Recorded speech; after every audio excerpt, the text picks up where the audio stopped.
The gunshot fractured the silence like ice breaking on a frozen lake. Thomas Harlan didn't flinch. After 27 years in law enforcement, gunfire registered as background noise like traffic or distant thunder. He sat motionless in his weathered Ford sedan across from the abandoned warehouse, rain drumming a steady rhythm on the roof. The wipers swept back and forth, clearing rivulets that distorted the yellow glow of distant streetlights. His scarred face remained impassive, reflected in the rearview mirror, a permanent reminder of his last case with the FBI 7 years ago. The 8-inch scar running from temple to jaw had long since healed, but the wound beneath never would. The radio on the passenger seat crackled to life. "This is Judge. They've arrived. Package is moving." Thomas tapped the radio twice, acknowledging without speaking. His eyes never left the warehouse loading dock, where 3 black SUVs had just pulled in, headlights cutting through the rain. Men in dark clothing emerged, checking perimeters with practiced efficiency. Thomas's hand moved to the worn pocket watch in his jacket. His thumb traced the inscription on the back, "Time is precious. Spend it wisely." R. Rachel's final gift given the morning she died. 7 years, Thomas whispered to himself, watching armed men secure the warehouse entrance. 7 years is long enough. Thomas's apartment occupied the 3rd floor of a brick building in a forgettable Chicago neighborhood. The space was sparse, functional monks' cell with better appliances. A single bed, a basic kitchen rarely used for more than coffee, a desk covered with files and newspaper clippings. One wall told the real story of Thomas Harlan's life. Photos, reports, and maps connected by red string formed a spider's web of obsession. News articles about human trafficking operations, surveillance photos of men in expensive suits, court documents, autopsy reports, all orbiting a central photo, a man with cold eyes and a politician's smile. Malcolm Hayes, officially declared dead 7 years ago, though Thomas knew better. At the center of another wall hung a single-frame photograph, Sophia, his 16-year-old daughter, her smile bright against the backdrop of Seattle's Space Needle. She lived with Catherine now. Thomas's younger sister had been there since Rachel's funeral. Safer that way, better for her. Thomas poured 3 fingers of bourbon into a glass that hadn't been washed in days. The amber liquid caught the light as he raised it toward Rachel's photo on his nightstand. "I'm close," he said to the empty room. "They're moving again, just like you said they would." His phone vibrated. Catherine. Thomas let it go to voicemail. He'd call back tomorrow, make the usual excuses. The conversation would follow the familiar script. Catherine would mention Sophia's struggles at school, the therapist's recommendations, the need for a father, not just an occasional voice on the phone. Thomas would promise to visit soon. Both would know it was a lie. The voicemail notification appeared. Thomas ignored it, turning instead to the map spread across his kitchen table. Cargo routes into Chicago, warehouse locations, police patrol schedules, a spider's web of a different kind. Thomas Harlan had been many things in his life: decorated FBI agent, loving husband, neglectful father. Now he was just a ghost with a singular purpose, a hunter tracking prey others believed didn't exist. The pocket watch felt heavy in his hand. 7 minutes past midnight. 7 years since Rachel died, bleeding in his arms, whispering about what she discovered. 7 years since the case that broke him physically and mentally. 7 years since the family had been officially dismantled, its leaders presumed dead in an explosion that leveled their yacht off the Florida coast. A convenient ending that Thomas had never believed. His burner phone rang, the one only Judge used. "It's happening tomorrow night," said the gravelly voice of Victor Reese, former federal prosecutor, now Thomas's only ally in this shadow war. "Container shipment, Pier 17, midnight." "How many?" "At least 24. Women and children, Eastern Europe and Southeast Asia." Thomas closed his eyes. The same signature. The same roots, the same evil wearing a new face. "Malcolm," Thomas asked, the name catching in his throat. No visual confirmation, but the operation has his fingerprints all over it. Thomas studied the map, marking Pier 17 with a red X. "I'll be there," he said. "Surveillance only." Victor's voice carried through the phone. "You said that last time. 3 men ended up in the hospital. They were beating a 14-year-old girl. And you almost blew everything. I said, oh, everything we've built. 7 years of work, Thomas. We're close to the inner circle. We need evidence that will stand up in court, not another vigilante incident." Thomas didn't respond. They both knew what this was really about. Justice was Victor's goal. Thomas wanted something darker, more primal. "Just watch and record," Victor said finally. "Please, I'll be in position by 11. Thomas ended the call and returned to the wall of evidence. His fingers traced the red string connecting Malcolm Hayes to a dozen shell companies, political donations, charity foundations.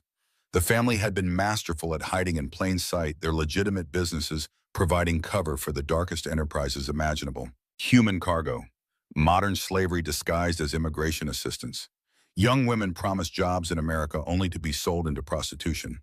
Children separated from parents at borders redirected into the hands of predators, all facilitated by corrupt officials, law enforcement, and politicians who either looked the other way or actively participated. And at the center of it all had been Malcolm Hayes, the charming philanthropist whose charitable foundation, New Light, supposedly helped immigrants build new lives in America. Thomas had been so close 7 years ago. His FBI task force had traced financial transactions, followed witnesses, built an airtight case. They were days away from arrests that would have reached into the highest levels of business and government. Then came the call from Rachel, panic in her voice. Someone had broken in. She'd found something in Malcolm's financial records. She'd been working as an accountant at one of his legitimate businesses. Evidence that would have blown the case wide open. Thomas had faced an impossible choice: continue surveillance on Malcolm at a crucial meeting or rush home to his wife. He'd chosen the job. Rachel was still alive when he found her, but barely. Multiple stab wounds. The house ransacked. Her last words were about a hidden flash drive evidence she'd gathered. Thomas never found it. The case imploded. Malcolm disappeared. 3 weeks later, a yacht explosion supposedly killed him and the other family leaders. Case closed, according to the FBI. Despite Thomas's protests, his superiors shut down the investigation. But Thomas knew the truth. The convenient explosion, the unidentifiable bodies, the sudden disappearance of witnesses, it was all too perfect. Malcolm Hayes had simply evolved like a virus adapting to antibiotics. And now, 7 years later, the virus was active again. Thomas returned to the kitchen table and opened his laptop. Time to prepare for tomorrow night. No mistakes this time. No distractions. His phone vibrated again. Catherine a second time. Unusual. Thomas hesitated, then answered. "It's Sophia," Catherine said, her voice tight with worry. "She's gone." Thomas stood in Sophia's bedroom in Seattle, taking in the chaos of a teenage life. Posters of bands he'd never heard of, clothes strewn across the floor, a laptop open on the unmade bed. "When did you notice she was missing?" he asked Catherine, who hovered in the doorway, arms crossed tightly over her chest. "This morning. She was supposed to be at school. The principal called when she didn't show up for the 3rd day in a row." Catherine's voice cracked. "I thought she was staying with friends. She's been doing that a lot lately." Thomas picked up a framed photo from Sophia's desk, Rachel holding a 10-year-old Sophia, both laughing at some forgotten joke. His chest tightened. "Any idea where she might go?" Catherine handed him a crumpled note. Sophia's handwriting, once neat like Rachel's, now an angry scrawl. "Gone to find Dad. Don't worry, I know what I'm doing." Thomas closed his eyes, trying to control the panic rising in his throat. If Sophia came looking for him in Chicago, she could be walking into the middle of something deadly. If anyone from the family recognized her. "Has she contacted you?" Catherine asked. "No." Thomas pulled out his phone, checking for missed calls. Nothing. "She's been asking questions, Thomas. About Rachel. About what happened. About why you never visit." Catherine's voice hardened. "I've been covering for you for 7 years, telling her you're working important cases, that you care but just don't know how to show it. I'm running out of excuses." Thomas pocketed the note. "I need to find her, fast." "And then what? Bring her back here and disappear again?" Catherine stepped into the room, forcing Thomas to look at her. "She needs her father, not some ghost who calls on birthdays." Thomas had no answer. He'd failed Rachel. He'd failed Sophia. He'd even failed himself, becoming the shell of the man he once was. But right now, the only thing that mattered was finding Sophia before she stumbled into danger she couldn't possibly understand. "I'll find her," was all he said, moving toward the door. "Thomas," Catherine's voice stopped him. "Whatever you're involved in, whatever's kept you away all these years, is it worth losing her completely?" The pocket watch weighed heavy in his jacket. "Time is precious. Spend it wisely." He left without answering. The Chicago field office of the FBI hadn't changed in 7 years. Same beige walls, same fluorescent lighting that made everyone look sickly. Same security desk where Thomas now stood, feeling like an intruder in the building that had once been his second home. "Agent Morgan is expecting you, Mr. Harlan," the security officer said, handing him a visitor badge. The Mr. stung. Once he'd been Agent Harlan in these halls. Thomas followed a young agent through the maze of cubicles. Eyes tracked his movement. Some faces he recognized, now older. Most were new. The whispers followed him like a shadow. That's Harlan, the one who lost it after his wife was killed. Heard he's been working private security chasing ghosts. Poor bastard never accepted that Hayes died in that explosion. The young agent stopped at a glass-walled office. Agent Morgan, Thomas Harlan is here. Diana Morgan looked up from her computer. 40-something sharp eyes, the no-nonsense posture of someone who'd fought twice as hard as her male colleagues to reach her position. Thomas had never met her, but he knew her reputation. Smart, tenacious, by the book. Thank you, Peterson. She stood gesturing to a chair opposite her desk. Mr. Harlan, thank you for coming in. Thomas remained standing. You said it was urgent.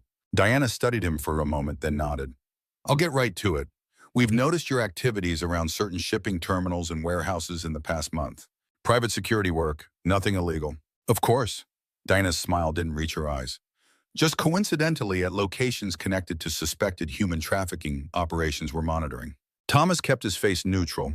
I go where my clients need security. And who exactly is your client in this case?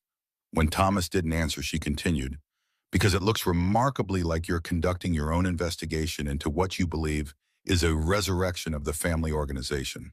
The name hung in the air between them. The family, the case that had defined and destroyed Thomas's career.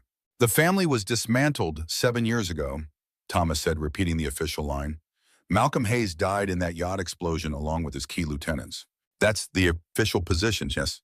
Diana leaned forward. Though I understand you've always had alternative theories. Thomas said nothing. Diana sighed, changing tactics. Look, I didn't bring you here to rehash old cases. I'm heading a task force on human trafficking. We've been tracking a sophisticated operation bringing women and children through the port of Chicago. The methods match the family's old playbook. She slid a file across the desk. Thomas didn't touch it. We've identified a possible shipment coming in tonight. Pier 17, midnight. Thomas's pulse quickened, but he kept his expression neutral. The same information Judge had given him. Was this a coincidence or something more troubling? Why are you telling me this? Because you're going to be there anyway, Diana said bluntly. And I'd rather have you working with us than getting in our way or getting yourself killed. I'm retired. No, you're obsessed. There's a difference. Diana stood moving around the desk to face him directly. I reviewed your work on the family case. It was brilliant. You saw connections nobody else did. You were right about the political protection. They had the financial networks, everything. If your team had moved when you wanted to instead of waiting, my wife might still be alive, Thomas finished flatly. Diana nodded. I'm offering you a chance to finish what you started, officially, as a consultant to my task force. Thomas studied her. Diana Morgan was everything he was not, still believing in the system and justice through proper channels. She hadn't yet learned how deeply corruption could run, how easily evidence could disappear. Witnesses could recant, supervisors could shut down promising leads. What makes you think I have anything to offer? Diana gestured to the chair again. This time Thomas sat. Because you've been tracking them for 7 years, while everyone else believed they were gone. Because you never stopped looking. She returned to her seat. And because you identified Marcus Reed in that warehouse incident last month, a man officially declared dead 7 years ago. So they had been watching him. Thomas kept his face carefully blank. You need to understand something, Agent Morgan. If, and I stress if, the family has reconstituted, they have protection at the highest levels. Last time I trusted the wrong people. It cost me everything. You don't trust me, Diana stated. I don't know you. Diana nodded, accepting this. Fair enough, but I need your knowledge, and you need our resources, especially now. She opened a drawer and placed a photograph on the desk. Thomas's heart stopped. Sophia. Walking down a Chicago street he recognized just 3 blocks from his apartment. The timestamp showed yesterday afternoon. Your daughter arrived in Chicago 2 days ago, Diana said quietly. She's been asking questions about you, about your old cases, about Rachel's murder. The room seemed to tilt. Sophia was here in Chicago, looking for him, putting herself directly in the path of the people who had murdered her mother. How did you... Standard procedure to monitor family members of persons of interest, Diana said, but her tone softened. She's staying at the Westin Hotel on Michigan Avenue, room 712. She's safe for now. But if you're right about the family and if they recognize her... Thomas stood abruptly. I need to go, now. Thomas. Diana's use of his first name stopped him. If the family is back, if Malcolm Hayes somehow survived, they've had 7 years to rebuild their network, their protections. You can't fight them alone anymore. Thomas looked at the photo of Sophia again. 16 years old. Rachel's eyes, his stubborn chin, walking unaware into the same danger that had killed her mother. What exactly are you proposing? Work with me, officially. Share what you know. In return, you get access to our resources, our protection, for you and for Sophia. Diana held his gaze. And if you're right about Malcolm Hayes still being alive, we take him down. The right way this time. Thomas thought of Judge and Victor and their years of careful work. The evidence they'd gathered, the trail they'd followed. Could he trust Diana Morgan? Could he trust anyone in the FBI after what happened last time? The pocket watch seemed to burn in his pocket. Time is precious. Spend it wisely. I need to find my daughter first, he said finally. Then we'll talk. Diana nodded. The operation tonight is still happening. My team will be in position, but we're observing only. If you're going to be there, stay out of sight. Don't engage. I'm going to find Sophia. That's my only priority right now. It wasn't quite a lie. Finding Sophia was his priority. But Thomas Harlan had spent 7 years hunting ghosts, and he wasn't about to stop when he was finally getting close. Bye. The Westin Hotel loomed over Michigan Avenue, its glass facade reflecting clouds heavy with impending rain. Thomas stood across the street watching the entrance. Conflicting emotions battled within him, the desperate need to see Sophia, to make sure she was safe, warring with the fear of facing his greatest failure. His phone vibrated.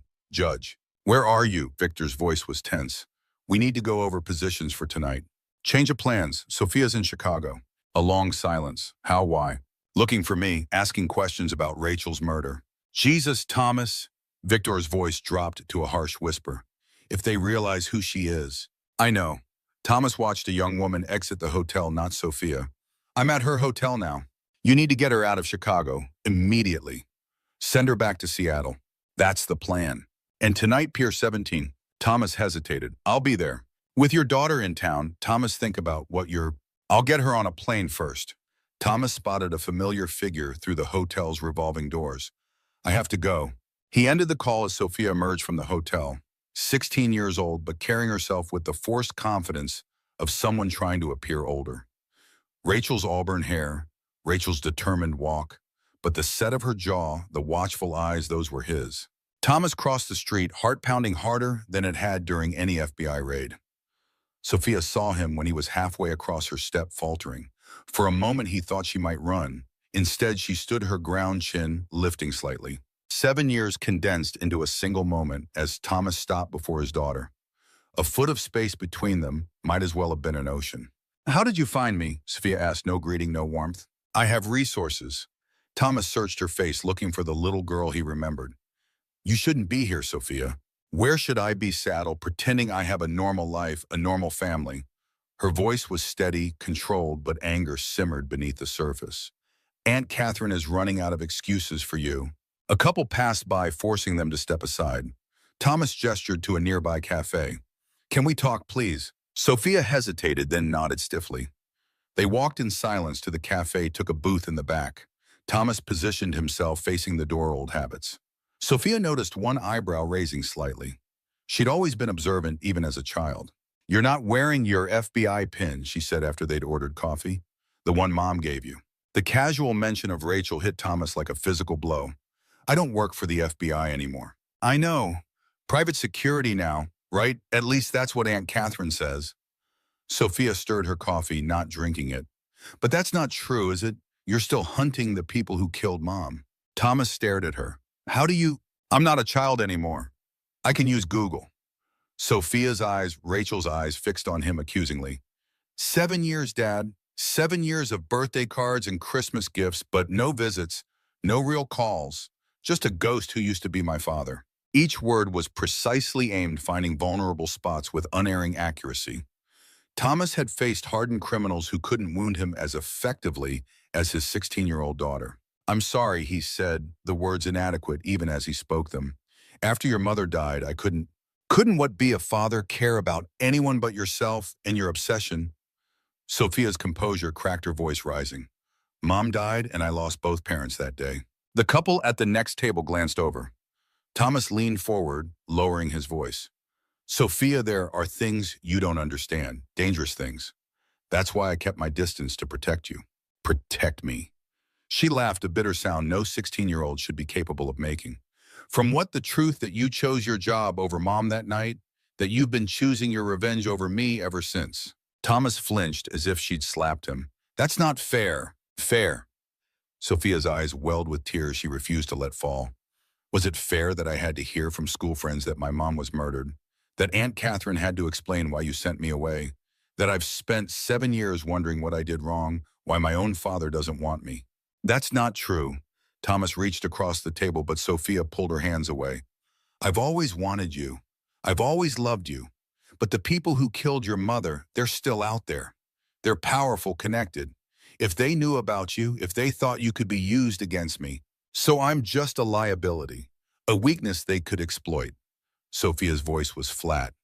That's why you stayed away, not to protect me, to protect your mission. Before Thomas could respond, his phone vibrated. Diana Morgan. He ignored it. I made choices, Thomas admitted. Terrible choices. I can't change the past, but I'm here now. And I need you to go back to Seattle today. It's not safe for you in Chicago. Because of what you're doing, Sophia leaned forward. Tell me the truth, Dad, all of it. What happened to Mom? What are you really doing in Chicago? Who are you hunting? Thomas hesitated. How much could he tell her? How much should he? She deserved the truth, but the truth was a dangerous weapon. His phone vibrated again. Diana, a second time. Something was wrong. I need to take this, he said, rising from the table. I'll be right back. Sophia's expression closed. Of course you do. Thomas stepped outside the cafe, answering the phone. What is it? They've moved the shipment, Diana said without preamble. It's happening now. Pier 17. My team is en route. Thomas looked through the cafe window at Sophia, who stared into her coffee shoulders, rigid with hurt and anger. I can't. My daughter. Thomas, we've identified Marcus Reed on site, and there's more. One of our surveillance cameras picked up someone who matches Malcolm Hayes' description. The name sent a jolt through Thomas's system. Malcolm Hayes, the man who had ordered Rachel's murder. Possibly alive, definitely in Chicago, and moving his operation now. That's impossible. Your people must be mistaken. Maybe. That's why I need your eyes. You know Hayes better than anyone. Thomas looked at Sophia again. His daughter. His responsibility. The reason he should walk away from this obsession once and for all. But Malcolm Hayes, the architect of Rachel's murder, the man Thomas had hunted for 7 years. I'll be there in 20 minutes, Thomas said finally. But I need a favor. I need someone to watch my daughter. Keep her safe. I'll send Agent Peterson to the cafe.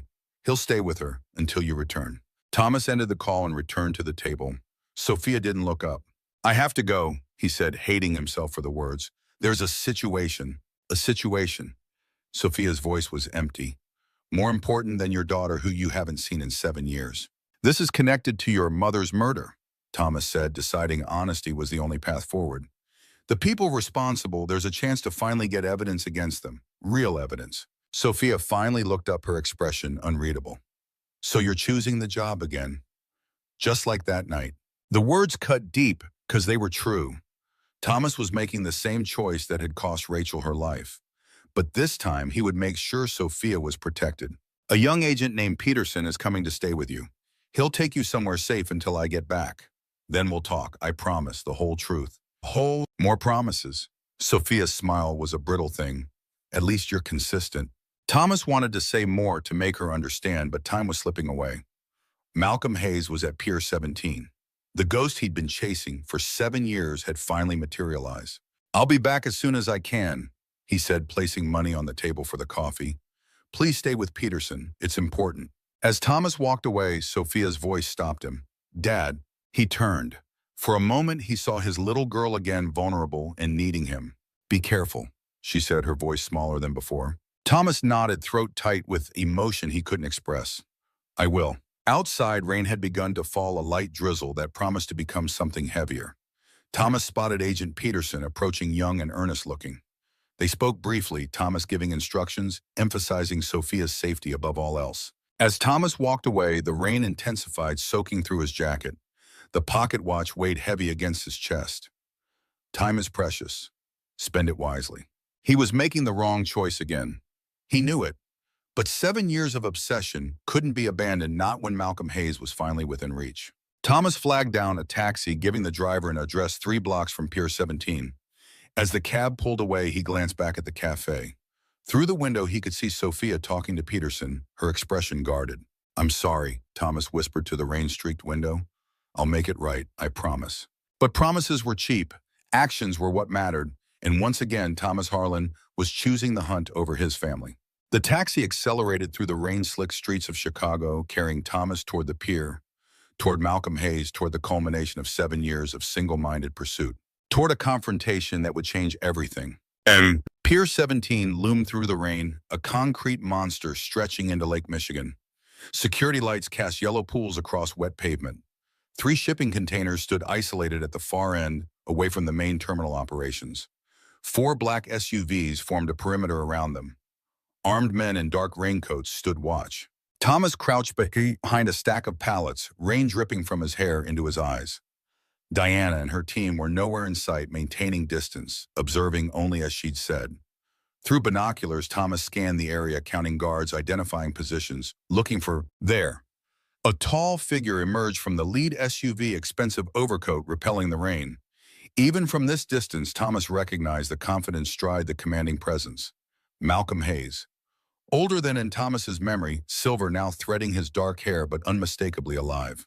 Hatred surged through Thomas's veins, hot and electric. The man who had ordered Rachel's murder. The man whose organization had destroyed countless lives. Standing in the rain, giving orders as if the past 7 years had never happened. Thomas reached for his phone to contact Diana to confirm Hayes' identity when movement caught his eye. A shorter, muscular man approached Hayes. Thomas adjusted the binoculars, focusing on the newcomer's face. Marcus Reed, Malcolm's head of security 7 years ago. Another ghost returned to life. They were all here, all the phantoms Thomas had chased through countless sleepless nights. Real, tangible, within reach. His phone vibrated. "Judge, where are you?" Victor's voice was tense. "In position at Pier 17, Thomas whispered. "Hayes is here. Reed too. They're alive, Victor. They're all alive. Listen to me carefully." Victor's voice took on an urgency Thomas had never heard before. "You need to leave. Now. It's a trap." "What are you talking about?" "The FBI team, they're not coming. There's no backup. Agent Morgan has been feeding you information to lure you out." Thomas's blood ran cold. "How do you know this?" "Because I just intercepted communications between her and Malcolm Hayes. She works for him, Thomas. Has for years. She's the one who helped them fake their deaths 7 years ago." The world seemed to tilt beneath Thomas's feet. Diana Morgan, working for Hayes. The perfect bait, a chance to finally catch Malcolm, to get justice for Rachel. "Sophia," Thomas breathed, panic rising. "She sent an agent to watch Sophia. Peterson, he's one of theirs too. Thomas, they have your daughter." The binoculars slipped from Thomas's numb fingers, clattering on the concrete. Sophia, his daughter, in the hands of the people who had murdered Rachel. He'd made the same mistake again. Chosen the job over family. And this time it might cost him Sophia. "Where?" Thomas's voice was barely human. "Where have they taken her?" "I don't know yet, but I'm working on it." "Thomas, listen to me. You need to get out of there. They're closing in on your position right now." As if on cue, Thomas heard footsteps approaching from behind. He turned to see 4 men moving toward him, weapons drawn. Ahead at the containers, Malcolm Hayes was looking directly at his hiding spot, smiling that politician's smile. "It's too late," Thomas said into the phone. "They're here." "Thomas, don't." But Thomas had already ended the call, slipping the phone into his pocket. His hand found the worn pocket watch instead. Time is precious. Spend it wisely. For 7 years, he'd spent his time hunting ghosts, seeking revenge, rather than protecting what mattered most. Now Sophia would pay the price for his obsession. As the armed men surrounded him, Thomas Harlan made a silent vow. If he survived this night, he would make a different choice. The right choice. Family over vengeance. Sophia over everything. But first he had to find her, had to save her, had to make sure Malcolm Hayes never hurt another person he loved. "Mr. Harlan," one of the men said, gesturing with his weapon, "Mr. Hayes would like a word." Thomas stood slowly, hands raised. Rain plastered his hair to his forehead, ran in rivulets down his scarred face. Ahead, Malcolm Hayes waited, the architect of so much suffering. Behind, the vast darkness of Lake Michigan stretched to the horizon. 7 years of pursuit had led to this moment. But for the first time since Rachel's death, Thomas wasn't thinking about revenge. He was thinking about Sophia, about second chances, about what he would do to make sure his daughter survived this night. "Take me to him," Thomas said, stepping forward into the rain, into the trap, into whatever came next. Time is precious, and Thomas Harlan had finally realized how he needed to spend his. Malcolm Hayes stood in the rain like a man who owned the weather itself. His tailored overcoat remained impossibly dry while water cascaded from its edges, creating a small moat around his Italian leather shoes.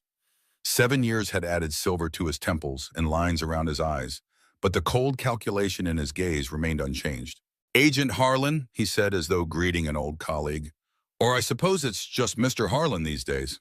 Thomas stood before him, hands zip-tied behind his back, surrounded by armed men. The rain had soaked through his jacket, his shirt, his very skin, a bone-deep cold that matched the ice in his veins. "Where is my daughter?" The words emerged as a growl. Malcolm raised an eyebrow, the picture of aristocratic surprise. "Right to business. No catching up. No questions about my remarkable resurrection." When Thomas remained silent, Malcolm sighed. "Your daughter is safe, for now. Her continued well-being depends entirely on your cooperation. If you hurt her, please." Malcolm waved a dismissive hand. "Threats from a man in your position are merely noise. Besides, I'm not a monster. Children should never suffer for their parents' mistakes." His smile turned razor-sharp. "Though I believe you've made your daughter suffer quite enough already, haven't you? 7 years of abandonment, choosing your obsession over her welfare." She has quite a bit to say about that. The casual cruelty of the words struck Thomas like physical blows. Every accusation true, every wound self-inflicted. "I want to see her. All in good time." Malcolm gestured toward the shipping containers. "First, I believe a reunion is in order." Two guards approached, half dragging a figure between them. Female, head covered with a black hood. For one horrifying moment, Thomas thought it was Sophia, but the build was wrong. Taller, a woman, not a teenager. The hood was removed, revealing Diana Morgan's face, bruised and bloodied, but defiant. Her eyes widened at the sight of Thomas. "I'm sorry," she said, blood trickling from her split lip. "They knew about the operation. They were waiting for us." Malcolm Hayes chuckled. "Agent Morgan has been a persistent thorn in my side for months, dismantling my smaller operations, following financial trails, getting closer and closer to the truth." He patted Diana's cheek condescendingly. "Quite impressive, really, though not nearly as single-minded as your 7-year crusade, Mr. Harlan." Thomas's mind raced. Diana wasn't working for Hayes. She was legitimate, which meant, "Victor lied to me," he said aloud, the realization crystallizing. "Judge, he's the one working for you." Malcolm's smile was all the confirmation he needed. "Victor Reese has been an invaluable asset for over a decade," Malcolm said.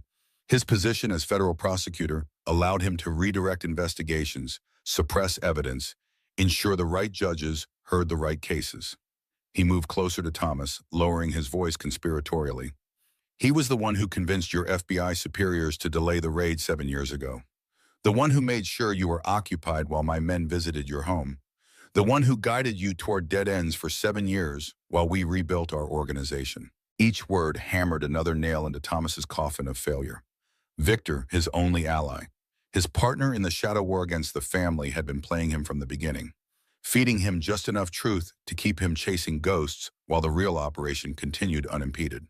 "Why not just kill me?" Thomas asked. 7 years ago, or any time since? "An excellent question." Malcolm began walking along the pier, gesturing for the guards to bring Thomas and Diana.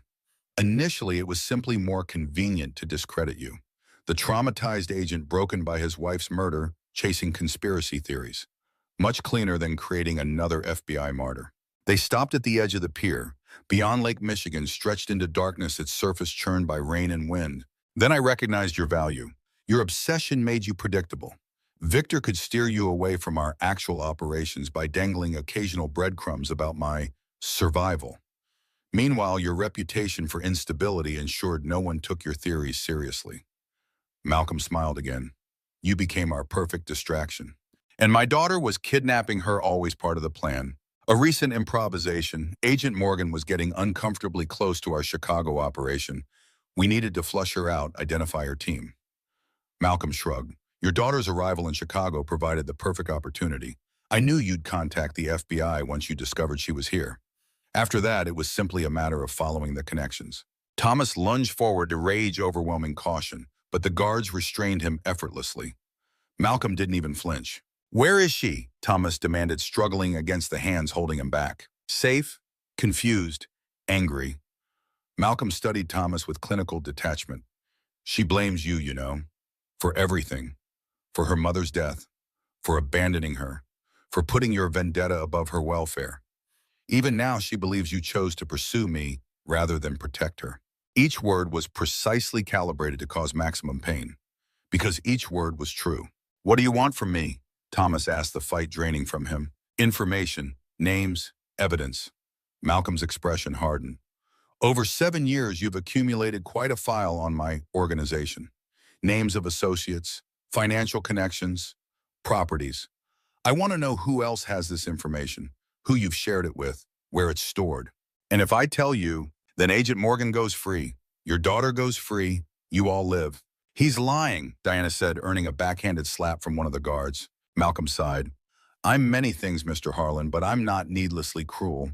I don't want your daughter's death on my conscience, nor Agent Morgan's. Tell me what I want to know, and this ends tonight." Thomas looked at Diana, her face bleeding, but her eyes still fierce. Then he thought of Sophia. 16 years old, hating him, afraid, lone. He'd already lost Rachel. He couldn't lose Sophia, too. "There's a storage unit," Thomas said finally. "South side, everything I've collected is there. Files, photos, financial records, no copies, no cloud backups, just hard evidence." Malcolm studied him, searching for deception. "The address." Thomas gave it. Not a lie the storage unit existed, but the most damning evidence, the proof that could destroy the family, wasn't there. It was in the pocket watch he still carried. Rachel's final gift, the one containing the hidden flash drive she'd mentioned with her dying breath, which Thomas had found years later concealed in the watch's inner casing. But Malcolm didn't need to know that, not yet. "Excellent." Malcolm nodded to one of his men. "Check it out. Take a team." The man nodded and walked away, speaking into a radio. Now Thomas said, "My daughter." "Patience, Mr. Harlan. First we verify your information, then we discuss your daughter's return." Malcolm checked his watch. "It shouldn't take long. In the meantime, perhaps you'd like to catch up with Agent Morgan. I'm sure you have much to discuss." Malcolm walked away, conferring quietly with Marcus Reed, leaving Thomas and Diana guarded by 4 armed men at the pier's edge. "I'm sorry," Diana said quietly. "They knew everything, our positions, our communications. They killed 3 of my team before I was captured." "Victor?" Thomas said, the name bitter on his tongue. "He's been playing both sides for years." "Reese, the former prosecutor." Diana shook her head. "We vetted him. His record was clean." "The best covers always are." Thomas tested the zip ties binding his wrists. "Too tight. No give." "What about Sophia? Have you heard anything about where they might be holding her?" "Nothing concrete. But based on communications I overheard, I think she's at a property in Lake Forest." Hayes mentioned the North House several times. Thomas's mind raced. Lake Forest, exclusive suburb north of the city. Old money, privacy, perfect place to hide someone without arousing suspicion. "If we get out of this," he said, keeping his voice low, "that's where we go first." Diana's expression was grim. "That's a significant if, Harlan. Hayes has no intention of letting any of us walk away from this pier." Thomas knew she was right. The moment Hayes's men confirmed the storage unit contents, they would all be killed. Bodies dumped in Lake Michigan, weighted down, unlikely to surface until decomposition had rendered identification difficult. A common end for Hayes's problems. "I need you to be ready," Thomas said, eyes scanning their surroundings. 4 guards, armed with handguns, Hayes and Reed conferring 30 yards away. The shipping containers offering potential cover. "When I make my move, run for the containers. Don't wait for me." What move? Were bound and surrounded. Thomas didn't answer. His focus had shifted to a distant figure approaching along the pier. Victor Reese, judge, his betrayer. Victor walked with the slightly stooped posture of a man in his 70s, his raincoat buttoned against the weather. When he reached them, he dismissed the guards with a nod, moving them back to a distance where a conversation couldn't be overheard. "Thomas," Victor said, his gravelly voice carrying a weight of false regret, "I wish it hadn't come to this." 7 years, Thomas replied, voice hollow. 7 years of feeding me just enough hope to keep me going, to keep me distracted. Was any of it real, Victor? Any of it at all?" Victor sighed, a perfect imitation of genuine remorse. "My concern for your daughter was real, is real. That's why I'm here now. He moved closer, lowering his voice. Malcolm has no intention of releasing her, regardless of what you tell him. Once he has what he wants, you'll all be killed, including Sophia. She's seen too much. Thomas felt the last remnants of hope drain away. Then why are you here? To offer you a chance. Victor reached into his coat, withdrawing a small folding knife. One chance to save her. He slipped the knife into Thomas's jacket pocket, the movement concealed from the distant guards by his body. Why, Thomas asked, confusion replacing anger. Because some lines shouldn't be crossed. Children shouldn't pay for their parents' mistakes. Victor's eyes, roomy with age but suddenly clear with purpose, met Thomas's. I've done terrible things, Thomas. Unforgivable things. But I draw the line at harming children. Before Thomas could respond, Victor stepped back, raising his voice for the benefit of the guards. Hayes is waiting for confirmation from the storage unit. You've got 10 minutes, maybe less. Make your peace with whatever God you believe in. He walked away, shoulders hunched against the rain, leaving Thomas with the concealed knife and a fragile, unexpected hope. What was that about? Diana whispered. Our one chance, Thomas replied, his fingers already working the knife from his pocket. Be ready. The storage unit was exactly as Thomas had described. A small, anonymous space in a facility on Chicago's south side. Metal door. Padlock. Inside filing cabinets, boxes of corkboard covered with photos and maps, 7 years of investigation meticulously documented. Malcolm Hayes's men moved methodically through the evidence, photographing everything, collecting files, downloading digital content from the laptop found on a small desk. Sir, one man said into his phone, it's all here, everything Harlan claimed. Financial records, surveillance photos, witness statements. He's been tracking the entire operation for years. On the pier, Malcolm Hayes listened, a thin smile spreading across his face. Any indication he shared this information with others? None that we can find. Looks like he was working alone or just with Reese. Good. Pack everything up. Bring it to the secondary location, then burn the unit. Leave nothing. Malcolm ended the call, turning to Marcus Reed with satisfaction. It appears Mr. Harlan was telling the truth. How refreshing. And now? Marcus asked, his voice devoid of emotion. Now we conclude our business here and proceed with the shipment as planned. Malcolm glanced toward the pier's edge where Thomas and Diana remained guarded. Make sure it's clean, no traces. Marcus nodded, hand moving to the weapon holstered beneath his coat. And the girl, Harlan's daughter. Malcolm hesitated, the first sign of genuine uncertainty he'd shown all night. She's seen nothing of consequence, knows nothing specific. Release her once we're finished here. Somewhere public. Anonymous call to the police. She could identify. She's 16 years old, Marcus. Traumatized, confused. Her testimony would be easily discredited. Malcolm's tone hardened. I said release her. That's final. Marcus nodded stiffly and walked toward the guards at the pier's edge, hand still resting on his concealed weapon. Disarm. The knife Victor had slipped Thomas was small but sharp. Working blind hands behind his back, Thomas slowly sawed through the plastic zip ties. The rain provided cover, masking small movements, while Diana positioned herself to block the guard's view. They're coming back, Diana whispered, watching Marcus approach with measured strides. Whatever you're planning, do it now. The zip tie parted with a slight snap just as Marcus reached them. Thomas kept his hands behind his back, maintaining the illusion of restraint. Hayes received confirmation. Marcus said, his voice flat. You're no longer needed. He drew his weapon, a silenced handgun that would make little noise over the sound of rain and waves. Thomas had one chance, one moment, when Marcus's attention would divide between two targets. My daughter, Thomas said, desperation real in his voice. Hayes promised. Hayes promises many things, Marcus replied, raising the weapon toward Diana first. Few of them sincere. In that split second, when Marcus's focus shifted to Diana, Thomas moved. His hands came from behind his back, one grabbing Marcus's gun arm, twisting it upward. The gun discharged the silenced shot, disappearing into the rainy night. Thomas's other hand drove the small knife into Marcus's shoulder, finding the nerve cluster that temporarily paralyzed the arm. The gun clattered to the pier. Thomas kicked it toward Diana, who, despite bound hands, managed to trap it beneath her foot. Marcus recovered quickly, training overcoming pain. He struck with his good arm a vicious blow that caught Thomas in the ribs. But Thomas had anticipated this, rolling with the punch, using Marcus's momentum to pull him off balance. The guards, momentarily stunned by the sudden violence, began to react. Diana, in a display of remarkable flexibility, managed to retrieve the gun from beneath her foot, awkwardly gripping it with her still bound hands. Down! She shouted to Thomas, who dropped as she fired 2 shots.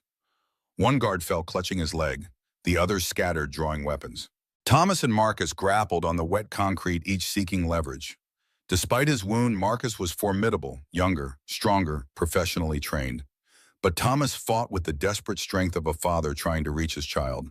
He drove a knee into Marcus's wounded shoulder, eliciting a grunt of pain, then slammed his forehead into the bridge of Marcus's nose. Bone cracked. Blood sprayed. Marcus fell back, momentarily stunned. Thomas scrambled to his feet, grabbing the knife from where it had fallen. Diana was pinned down behind a concrete pylon, exchanging fire with the remaining guards. Beyond them, Malcolm Hayes was retreating toward the SUVs, shouting orders. "Diana," Thomas called, sliding to cover beside her. He cut her zip ties with the bloodied knife. "We need to move, now." She passed him the gun, which had 2 rounds remaining. "Hayes is getting away." "Let him. We need to find Sophia first." A bullet ricocheted off the concrete near Thomas's head, sending chips flying. He peered around the pylon, located the shooter, and fired one precious round. The guard fell. Lake Forest, Diana said, her FBI training asserting itself despite the chaos. "Northern suburbs, but we need transportation." Thomas spotted an opportunity, a security guard's vehicle parked near the shipping containers. If they could reach it. "Cover me," he said, handing the gun back to Diana. "When I give the signal, run for that car." Before she could protest, Thomas was moving, staying low, using the containers for cover. The remaining guards focused on Diana's position, didn't immediately notice him flanking them. He reached the far side of the pier, then circled back, approaching the nearest guard from behind. The takedown was silent and efficient, a chokehold applied with precise pressure, cutting off blood flow to the brain. The guard collapsed without a sound. Thomas relieved him of his weapon and radio. Now armed, Thomas signaled Diana. She broke cover, sprinting toward the security vehicle while Thomas provided suppressing fire. Bullets pinged off metal containers and concrete as the remaining guards returned fire. Thomas reached the vehicle seconds after Diana. Keys in the ignition, a stroke of luck. Diana slid behind the wheel, Thomas into the passenger seat. The engine roared to life just as bullets shattered the rear window. Diana accelerated, tires squealing on wet concrete. More bullets followed them. One puncturing the trunk, another taking out a taillight. Then they were beyond effective range, speeding away from Pier 17, from Malcolm Hayes, from the trap that had nearly claimed their lives. "Lake Forest," Thomas said, checking the weapon. He had taken a Glock with a full magazine. "Hayes has a property there. That's where they're holding Sophia." Diana nodded grimly, navigating the rain-slick streets with professional skill. "Even if we're right about the location, Hayes will have called ahead. They'll be expecting us." "I know." Thomas stared out at the rain-washed city sliding past the windows. "But they won't be expecting what I'm bringing." His hand went to the pocket watch, Rachel's final gift, the hidden flash drive containing evidence that could destroy the family. Evidence he'd been saving for the perfect moment. That moment had finally arrived. Sophia Harlan sat in the windowless room, wrists zip-tied to the arms of a wooden chair. The basement was finished, almost comfortable, carpeted floors, recessed lighting, expensive furniture. A prison disguised as a luxury estate. "Your father has made his choice," Elena Vargas said, setting a glass of water on the table beside Sophia. Again. Elena, tall, elegant, with the cold beauty of a predator, had been Sophia's handler since she was taken from the cafe. No physical abuse, no explicit threats, just a constant psychological pressure, reminding Sophia of her father's abandonment, reinforcing her deepest fears and resentments. "He'll come for me," Sophia said, but the confidence in her voice was forced. Elena smiled, the expression never reaching her eyes. "Perhaps, but not in time." She checked her designer watch. "Mr. Hayes has concluded his business with your father by now. We'll be moving you shortly." "Moving me where?" Sophia asked, unable to keep the fear from her voice. "Somewhere you'll be of continued use." Elena's phone buzzed. She checked the message, her composure slipping for the first time. "Impossible," she muttered. "What is it?" Sophia asked, hope flaring despite herself. Elena didn't answer, and instead walking briskly to the door and exiting, leaving Sophia alone in the luxurious prison. The moment the door closed, Sophia resumed working at the zip ties. Hours of subtle manipulation had created the slightest bit of give in the plastic, not enough to free herself yet, but progress. Her wrists were raw and bleeding from the effort, but she continued, ignoring the pain. She'd be damned if she'd wait helplessly for rescue. Her mother wouldn't have. And despite everything, despite 7 years of abandonment and broken promises, Sophia was still Thomas Harlan's daughter. The Lake Forest estate sprawled across manicured grounds, its stone facade illuminated by tasteful landscape lighting despite the late hour. A 10-foot wall surrounded the property, interrupted only by an imposing gate monitored by security cameras. The rain had tapered to a drizzle, but dark clouds still obscured the moon and stars. Thomas and Diana observed from a concealed position across the street, assessing security. Two guards at the gate, Diana noted, peering through binoculars. Probably more inside. Motion sensors along the wall. Cameras at all entry points. Hayes's personal residence, Thomas confirmed. One of several properties held through shell companies. He wouldn't keep Sophia in any location directly tied to the family. How do you want to play this? Diana asked. We could call for backup, but without concrete evidence. No backup, Thomas interrupted. Not yet. Hayes has protection at every level. Official channels would only warn him before we could reach Sophia. Then what's the plan? We can't exactly walk through the front gate. Thomas studied the property, identifying vulnerabilities, potential entry points. 7 years of obsession had made him intimately familiar with Malcolm Hayes' habits, preferences, security protocols. There's a service entrance on the east side, he said. Delivery vehicles, staff access, security will be lighter there. Still need to get past the wall and whatever guards are posted. Thomas reached into his jacket, withdrawing the pocket watch. With practiced precision, he twisted the crown, then pressed a hidden catch. The back of the watch popped open, revealing a concealed compartment containing a small flash drive.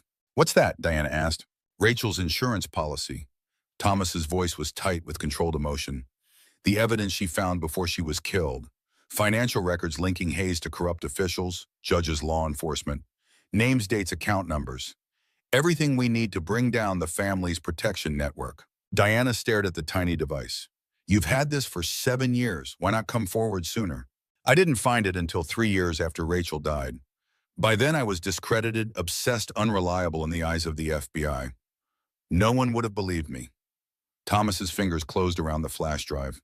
Besides, I was waiting for the right moment, the moment when Hayes would be most vulnerable. And now we use it as leverage. Thomas pulled out the burner phone he'd taken from one of the guards at the pier. We call Hayes, offer a trade, the evidence for Sophia. He'll never agree. The moment he has that flash drive, we're all dead. He won't agree, Thomas acknowledged, but he'll talk. He'll negotiate.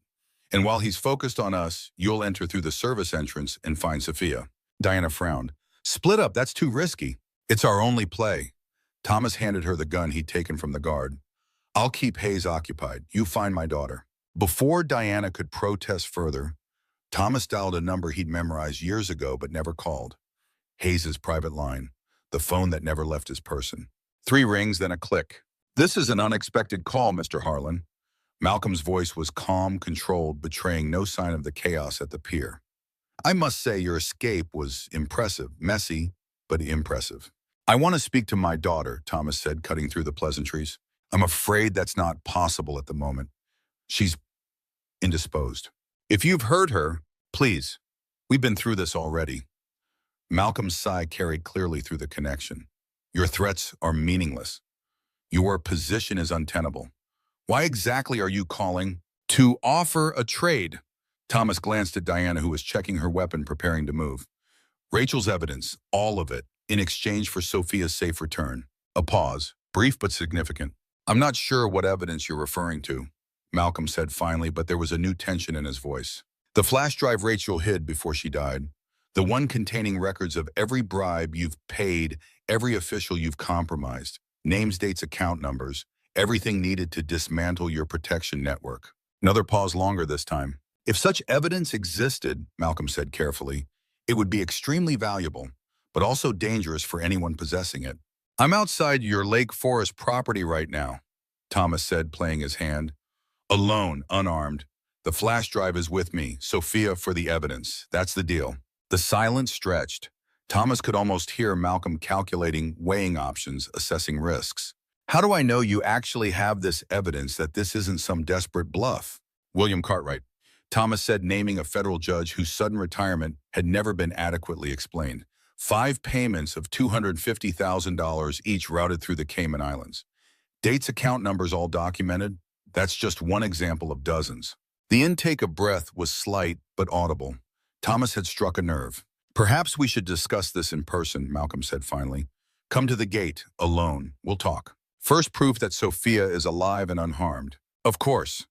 The line went silent for nearly a minute. Then Sophia's voice came through shaky but defiant. Dad, don't trust them. They're going to... The connection cut off abruptly. Thomas's hand tightened on the phone knuckles, white with strain. 10 minutes, Malcolm's voice returned. The front gate, alone. Any sign of police or FBI in this conversation changes dramatically. The line went dead. He's stalling, Diana said immediately. Buying time to move Sophia or worse. I know. Thomas pocketed the phone. But he's also curious, concerned. The evidence Rachel found was his one vulnerability. He needs to know if I really have it. So what now? Now I keep my appointment at the front gate, create the biggest distraction I can. Thomas met Diana's gaze steadily. And you find my daughter. Diana nodded, all professional focus now. If she's on the property, I'll find her. But Thomas, be careful.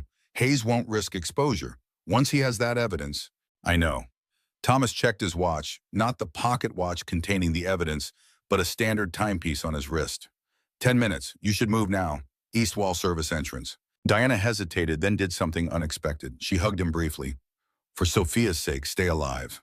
Then she was gone, moving through shadows toward the east side of the property, leaving Thomas alone with Rachel's evidence and 7 years of accumulated rage. The pocket watch felt heavy in his hand. Inside was everything needed to destroy Malcolm Hayes, not just kill him, but dismantle his entire network of protection. It was what Thomas had been working toward for 7 years. Justice for Rachel, vengeance against the man who had taken her from him. But none of that mattered now. Only Sophia mattered. Thomas tucked the watch away and began walking toward the front gate, toward Malcolm Hayes, toward whatever came next. Yeah. The gate opened with an electronic hum as Thomas approached. No guards visible now, withdrawn to less obvious positions. No doubt weapons trained on him from concealment. Thomas walked up, the curved driveway gravel crunching beneath his feet, the manicured ground stretching out on either side. The house itself was a monument to wealth and power stone, and glass arranged in clean modern lines illuminated against the night sky. Malcolm Hayes stood on the front steps, flanked by Marcus Reed, whose broken nose had been bandaged, and another guard Thomas didn't recognize. Mr. Harlan, Malcolm called as though welcoming an expected dinner guest. Quite a persistent man, aren't you? Most would have accepted defeat after our encounter at the pier. Thomas stopped at the foot of the steps, maintaining distance. Where is my daughter? Safe, unharmed, as promised. Malcolm descended a step. Though I must say your concern rings somewhat hollow after 7 years of neglect. Did you know she keeps a journal quite detailed, quite resentful? The casual mention of Sophia's private thoughts was calculated to provoke. Thomas didn't take the bait. The evidence for my daughter. That's why I'm here. Of course, Malcolm smiled thinly. May I see this evidence first as a show of good faith? When I see Sophia, Malcolm sighed theatrically. Such distrust. Understandable, I suppose, given our history. He gestured to the guard. Bring Ms. Harlan, please. Let's put her father's mind at ease. The guard disappeared into the house. Thomas remained motionless, acutely aware of Marcus Reed's hostile presence. The probable snipers positioned around the property. He was exposed vulnerable. His only protection was Hayes' curiosity about the evidence. Minutes passed in tense silence. Finally, the front door opened again. The guard emerged, followed by Elena Varga, who had a proprietary hand on Sophia's shoulder. Thomas's breath caught at the sight of his daughter. She looked exhausted, her wrists raw from restraints, but her eyes still held that stubborn defiance he recognized from the mirror. Rachel's determination, his own unyielding will. Dad? Sophia's voice was uncertain, as if she hadn't really expected him to come. Are you hurt? Thomas asked, his voice rougher than intended. Sophia shook her head slightly. I'm okay. How touching, Malcolm interrupted. Family reunion accomplished. Now, Mr. Harlan, the evidence? Thomas reached into his jacket, withdrawing the pocket watch. It's in here, hidden compartment. Rachel's last gift to me. He held it up so Malcolm could see, but didn't approach. Ingenious, Malcolm said, genuine appreciation in his voice. All this time, it was literally in your pocket. May I? He extended his hand. First release Sophia, let her walk to me, then you get the watch. Malcolm considered this, then nodded. A reasonable request. Elena, please escort Ms. Harlan to her father. Elena's grip on Sophia's shoulder tightened momentarily, then released. She gave Sophia a slight push forward. Slowly, Malcolm cautioned as Sophia began to descend the steps. No sudden movements. Sophia moved carefully, eyes locked on Thomas. Each step seemed to take an eternity. Thomas willed her to move faster, aware that Diana's window of opportunity was rapidly closing. If she hadn't found a way into the house yet, when Sophia reached the bottom step, only feet from Thomas, Malcolm spoke again. "That's far enough, Ms. Harlan. Mr. Harlan, the evidence, please." Thomas hesitated, looking into Sophia's eyes. 7 years of absence. 7 years of missed moments. 7 years he could never get back. "It's okay, Dad," Sophia said quietly. "I understand now." The words, so simple, so unexpected, broke something open in Thomas's chest. A dam he'd built around his grief, his guilt, his love for this child he'd failed so completely. Before he could respond, a sound cut through the night, a distinctive crack that Thomas recognized instantly. Gunshot. From inside the house. "Diana." Malcolm's head turned toward the sound, momentarily distracted. In that split second, Thomas acted. He lunged forward, grabbing Sophia, pulling her to him with one arm while throwing the pocket watch with the other, not to Malcolm, but past him through the open front door into the house. "Run!" Thomas shouted, pushing Sophia toward the darkness beyond the driveway. Chaos erupted. Marcus drew his weapon. Malcolm shouted orders. Elena moved with unexpected speed, producing a small handgun from beneath her jacket. Thomas tackled Sophia to the ground as bullets tore through the space where they'd been standing. They rolled together down a slight embankment beside the driveway, landing in wet shrubbery. "Stay down!" Thomas hissed, covering Sophia's body with his own as more shots rang out. "The evidence?" Sophia gasped. "You threw it away." "It doesn't matter." Thomas raised his head slightly, assessing their position. "Nothing matters except getting you out of here." Shouts came from the house, multiple voices, signs of struggle. Diana had created the diversion they needed, but at what cost? "We need to move," Thomas said, helping Sophia to her feet while staying low in the shrubbery. "There's a break in the wall near the service entrance. If we can reach it." A bullet splintered bark inches from Thomas's head. Elena Vargas stood at the top of the embankment, weapon at raised, expression coldly professional. "That's far enough," she said. "Back to the house, both of you." Thomas pushed Sophia behind him, shielding her with his body. "Let her go. She's just a child. She knows nothing." "That's not my decision to make." Elena kept the gun trained on them. "Mr. Hayes has invested too much in this operation to risk exposure now. Move back up the hill, slowly." Thomas assessed their options. The darkness provided some cover, but Elena had the high ground and a clear line of fire. Any sudden movement would likely result in one or both of them being shot. "Dad," Sophia whispered, her hand finding his. "I'm sorry for everything I said. I didn't mean." "I know," Thomas interrupted, squeezing her hand. "I'm the one who should apologize for all of it, but we're going to get out of this. Trust me." He began moving up the embankment, keeping Sophia behind him, mind racing through scenarios, looking for an opening, any advantage. When the shot came, it wasn't from Elena's gun. It came from behind them, from the darkness beyond the wall. Elena jerked backward, weapon discharging harmlessly into the air as she fell. Thomas didn't hesitate. He grabbed Sophia's hand and ran not toward the house, but away from it, toward the source of the unexpected assistance, toward the break in the wall he'd mentioned. More gunfire erupted behind them, Malcolm's security engaging with an unknown threat. Thomas didn't look back, focused only on reaching the gap in the perimeter, on getting Sophia to safety. They reached the wall, found the narrow break of service access where a section of stone had been removed for repairs. Thomas pushed Sophia through first, then followed, emerging onto a quiet suburban street where a car waited, engine running. Victor Reese sat behind the wheel. "Get in," the old man said, his gravelly voice urgent. "Quickly." Thomas hesitated, one hand still gripping Sophia's. "Why should I trust you?" "Because I just saved your lives," Victor replied. "And because Diana Morgan is still in that house creating a diversion that's about to end. Now get in the damn car or we all die tonight." Sophia looked at Thomas, awaiting his decision. This man had betrayed him, had worked for Malcolm Hayes, had been complicit in Rachel's murder. And yet he'd provided the knife that allowed Thomas to escape the pier. Had now appeared at the precise moment they needed rescue. "Dad?" Sophia's voice was steady despite everything. "What do we do?" Thomas made his choice. "Get in the car." They climbed into the back seat together, Sophia first, then Thomas. Victor accelerated immediately, driving away from the estate without headlights. "Diana?" Thomas asked, one arm wrapped protectively around Sophia. Still inside, creating quite a disturbance from the sounds of it. Victor navigated the dark streets with surprising skill for a man his age. She found the security office, tripped alarms, released gas canisters meant for intruders. Very resourceful woman. "We need to go back for her," Thomas insisted. "Not possible. Hayes has called in reinforcements. The property will be locked down in minutes. Victor glanced in the rearview mirror. She knew the risks, made her choice.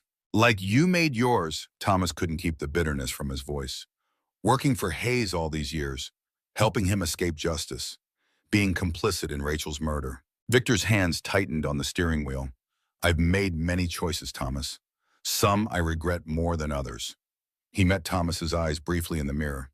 Rachel was never supposed to be harmed. That wasn't part of the arrangement. What arrangement? Thomas demanded. What possible justification could you have for working with Hayes? The same justification many others had. Protection, security, the promise that certain indiscretions would be forgotten. Victor's voice was heavy with resignation. Hayes has information on everyone, Thomas. Everyone who matters. Judges, prosecutors, police, politicians. No one is clean. No one is beyond reach. Including you, Thomas said. What did he have on you, Victor? What was worth Rachel's life? Victor didn't answer immediately, focusing on navigating onto the highway, merging with sparse late-night traffic. My son, he said finally, my only child, involved in things I won't describe, things that would have put him in prison for decades. Hayes offered an alternative. So you sold your soul. I made a choice. Victor's voice hardened. As you made yours 7 years ago, choosing the job over your family. We all have our compromises, Thomas. Our failures. The words struck home with painful accuracy. Thomas felt Sophia stiffen beside him, then relax as she leaned against his shoulder. It doesn't matter now, she said quietly. We need to focus on getting somewhere safe. The simple practicality of the statement, so adult, so measured, hit Thomas like a physical blow. When had his little girl grown up? How much had he missed in 7 years of obsessive pursuit? The flash drive, Thomas said suddenly. Rachel's evidence. I threw it into the house. I know, Victor replied. I saw. Quite a dramatic gesture. Fortunately, not your only copy. Thomas stared at the back of Victor's head. What are you talking about? Rachel was thorough, methodical, like you. Victor changed lanes, increasing speed slightly. She would never have relied on a single copy of evidence that important. She didn't have time to make copies, Thomas argued. They killed her the same day she found the files. Not quite. Victor's eyes met his in the mirror again. She found the evidence 3 days before her death, made multiple copies, sent one to me, in fact, though I was required to destroy it when Hayes discovered its existence. Thomas felt as though the ground had dropped away beneath him. 3 days, she knew for 3 days and didn't tell me until she had no choice, Victor finished. She was gathering more evidence, building a stronger case, protecting you by keeping you in the dark until she was ready. The revelation was a knife to Thomas's heart. Rachel had been investigating independently, taking risks he hadn't known about, putting herself in danger while trying to protect him. Where was the other copy sent? Thomas asked, voice hollow. Your sister, Catherine. Rachel mailed it the day before she died, a flash drive hidden in a piece of jewelry, a gift for Sophia's upcoming birthday. Thomas felt Sophia's hand find his squeezing tightly. The butterfly necklace, she whispered. Mom gave it to Aunt Catherine for my birthday. I still have it. Hayes never knew about that copy, Victor continued. Rachel was clever. The packaging, the timing, it looked like nothing more than a mother's gift to her daughter. Thomas struggled to process this information. For 7 years, he'd been hunting evidence that had been with Sophia all along, with the daughter he'd abandoned in his quest for vengeance.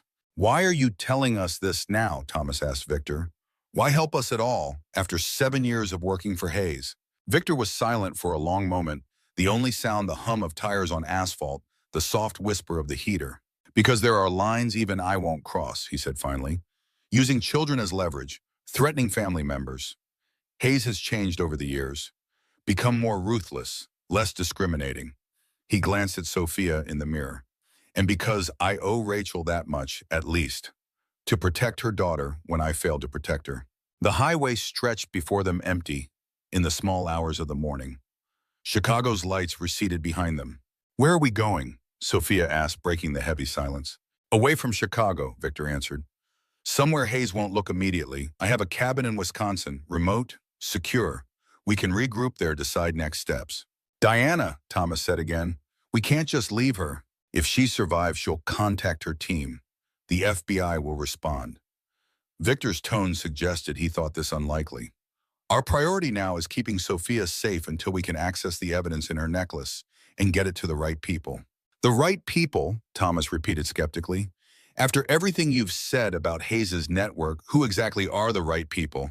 I have some ideas, Victor said. Old contacts, people who aren't compromised. But first we need to reach the cabin, rest, plan. Thomas looked down at Sophia, who had finally succumbed to exhaustion, her head resting against his shoulder, eyes closed in uneasy sleep. His daughter, the one person who should have mattered more than his obsessive quest for justice. The one person he'd failed most completely. I'm sorry, he whispered too quietly for Victor to hear. For everything. Sophia didn't stir, but her hand remained in his, a tenuous connection he vowed never to break again. The car continued north, carrying them away from Chicago, away from Malcolm Hayes, away from the wreckage of Thomas's 7-year crusade, toward an uncertain future but one they would face together. For the first time in 7 years, Thomas Harlan wasn't thinking about revenge. He was thinking about redemption, about second chances, about what really mattered. The pocket watch was gone, but its inscription remained burned in his memory. Time is precious, spend it wisely. It had taken 7 years and nearly losing everything. But Thomas finally understood what Rachel had been trying to tell him, what she had always known. That time once lost could never be reclaimed. That the most precious moments weren't spent in pursuit of justice or vengeance, but in the company of those you loved. That sometimes the hardest thing to do was also the most important. Let go, move forward, choose life over death, love over hate, family over everything else. Thomas tightened his arm around his sleeping daughter and made a silent vow. Whatever came next, whatever dangers still awaited them, he would not make the same mistake again. This time he would choose Sophia. Dawn broke over the Wisconsin forest, pale light filtering through pine branches heavy with morning dew. The cabin stood in a small clearing, weathered logs silver with age, smoke curling from the stone chimney. Inside, Thomas sat at the kitchen table, a mug of coffee cooling before him, watching Sophia sleep on the couch across the room. In sleep, she looked younger, the tension and wariness that had marked her face erased. She had Rachel's profile, the same delicate nose, the same stubborn chin. But the set of her jaw, the furrow between her brows, even in slumber, those were his. She's resilient, Victor said quietly, entering from the back porch. Like her parents. Thomas didn't look up. She shouldn't have to be. Victor poured himself coffee, moving with the deliberate care of an aging man who felt every one of his 70 years. No, but we don't get to choose our circumstances, only how we respond to them. The philosophical platitude irritated Thomas. You chose your circumstances, Victor. You chose to work with Hayes, to betray Rachel, to lie to me for 7 years. Victor accepted the rebuke with a slight nod. Yes, and I'll carry those choices to my grave. He sat across from Thomas, hands wrapped around his mug for warmth. But we need to focus on the present danger, not past failures. Thomas finally looked at the man who had been both mentor and betrayer. Victor Reese had aged dramatically in the last 24 hours, the lines in his face deeper, the shadows beneath his eyes darker. Whether from physical exhaustion or moral weight, Thomas couldn't tell. Perhaps both. Diana Morgan, Thomas said. Any word? Victor shook his head. Nothing on the police channels I've been monitoring. Nothing on the news about a disturbance at Hayes's property. He's contained it as expected.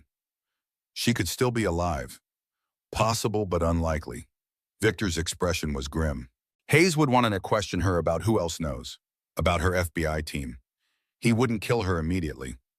The implication hung in the air between them. Diana might be alive, but her situation would be worse than death. We need to help her, Thomas said. We need to protect Sophia, Victor countered. Use the evidence Rachel left to dismantle Hayes's organization properly this time. That's how we help Diana and everyone else Hayes has harmed. Thomas glanced at Sophia again, still sleeping, one hand tucked beneath her cheek in a gesture so like Rachel's that it made his chest ache. The necklace, he said. We need to get it. It's in Seattle with Catherine, Victor confirmed. I've arranged for a courier, trusted, off Hayes's radar. He'll bring it here. When? Tomorrow morning at the earliest. Victor sipped his coffee. Until then, we stay here. Stay quiet. Hayes will be looking for you in Chicago, not northern Wisconsin. Sophia stirred on the couch, eyelids fluttering. Thomas moved to her side, immediately perching on the edge of the coffee table. She woke fully, eyes focusing on him with momentary confusion, then recognition. Dad, her voice was rough with sleep. Where are we? Safe. Thomas said the word a promise. Victor's cabin in Wisconsin. How are you feeling? Sophia sat up slowly, wincing as she moved her wrists still raw from the restraints at Hayes's estate. I'm okay, hungry. Victor appeared with a glass of water and 2 pain relievers. Breakfast in 10 minutes, eggs, bacon, the works. Sophia accepted the pills and water with a murmured thanks, then fixed Thomas with a direct gaze that was pure Rachel. What's the plan? How do we stop Hayes? The question caught Thomas off guard, not its content but its assumption of shared purpose. We, not you, we. The evidence your mother found, Thomas began. The copy she sent to Catherine for your birthday. The butterfly necklace, Sophia finished. I remember. Mom said it was special, that the butterfly would always help me find my way home. Her voice caught slightly. I never understood what she meant. There's a flash drive hidden inside it, Thomas explained. Evidence against Hayes, financial records, names of officials he's compromised, everything needed to bring down his entire network. Sophia absorbed this, connecting pieces in real time. That's why you've been hunting him all these years. Why you stayed away. You were trying to finish what Mom started. The simple truth of it, spoken without accusation, hit Thomas harder than any recrimination could have. Yes, he admitted, but I was wrong, Sophia. I thought justice for your mother meant catching Hayes myself, proving she was right, avenging her death. He reached for her hand, half expecting her to pull away. She didn't. I should have been with you instead. Nothing was more important than that. Sophia's eyes filled with tears. She quickly blinked away. You're here now, she said, voice stronger than it had any right to be. We'll finish this together. Thomas felt something crack open inside him, a door sealed shut for 7 years, finally allowing light to enter. Before he could respond, Victor's voice cut through the moment. Company, he said sharply, looking out the front window. Vehicle coming up the drive. Thomas was on his feet, instantly moving to Sophia's side. Expecting anyone?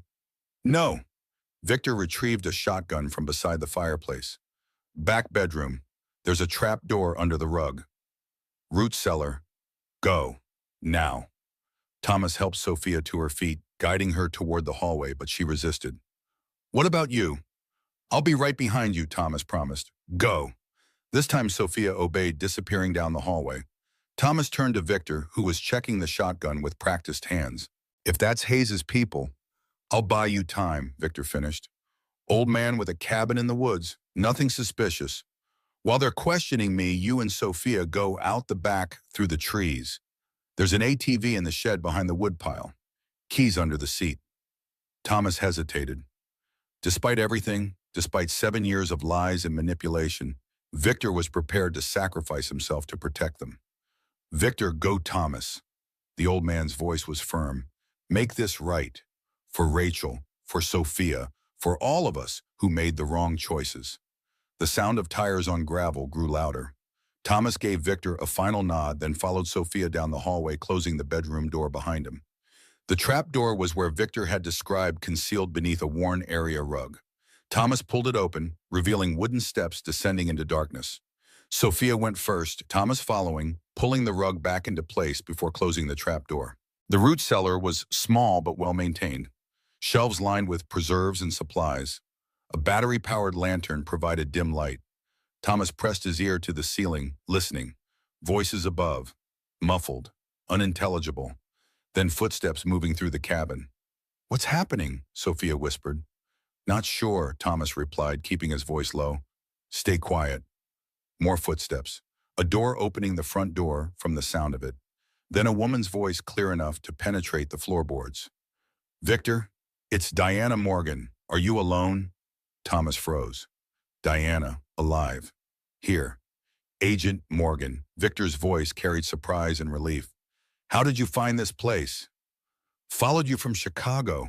Wasn't easy with a bullet in my shoulder. Thomas was already moving toward the trap door when Sophia caught his arm. Wait, she whispered. It could be a trap. The caution, so mature, so careful, gave Thomas pause. She was right. Diana appearing alone, wounded but alive at a remote cabin. It was either miraculous or suspicious. Let me check first, he whispered, gently removing Sophia's hand. Stay here until I'm sure it's safe. Sophia nodded reluctantly.